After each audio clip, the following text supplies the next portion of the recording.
ថ្ងៃនេះខ្ញុំធ្វើដំណើរចេញពីខាងស្រុកបវលឡើងទៅខាងស្រុកកំរៀងជាស្រុកកំណើតរបស់ខ្ញុំហើយបងប្អូនហ្វេនតែងតែឆ្ងល់ហើយតែងតែសួរថា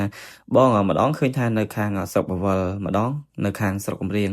បើតាមជាក់ស្ដែងបើតាមពិតទៅស្រុកកំណើតរបស់ខ្ញុំផ្ទាល់គឺនៅខាងស្រុកកំរៀងនឹងឯងគ្រាន់ថាខ្ញុំមានផ្ទះមួយទៀតនៅខាងស្រុកបវល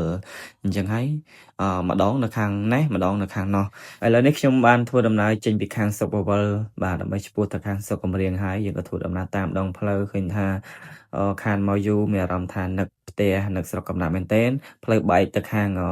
ឆ្វេងដៃមិញហ្នឹងគឺឡើងទៅខាងកំពីងពួយអាងកំពីងពួយហើយឡើងទៅមុខត្រង់នេះបែកស្ដាំនេះគេហៅថាទៅខាងស្រុកកំរៀងហើយខាងមុខនេះគេហៅថាស្ពានពងរោណាបងប្អូ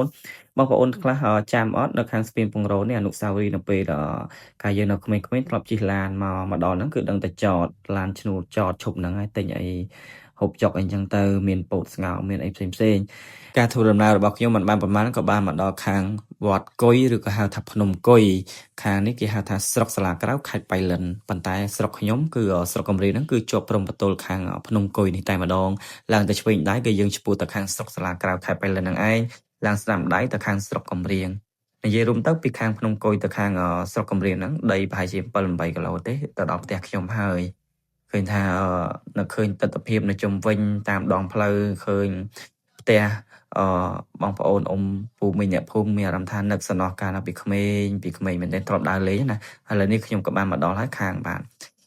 ងផ្លូវបំបីកំរៀងនេះបងប្អូនយើងបានមកដល់ផ្ទះរួចជាស្រេចតែម្ដងវីដេអូខ្ញុំគឺមានតែប៉ុណ្ណេះឯងបងប្អូនឆ្លៃបងប្អូនទាំងអស់គ្នាធំជប់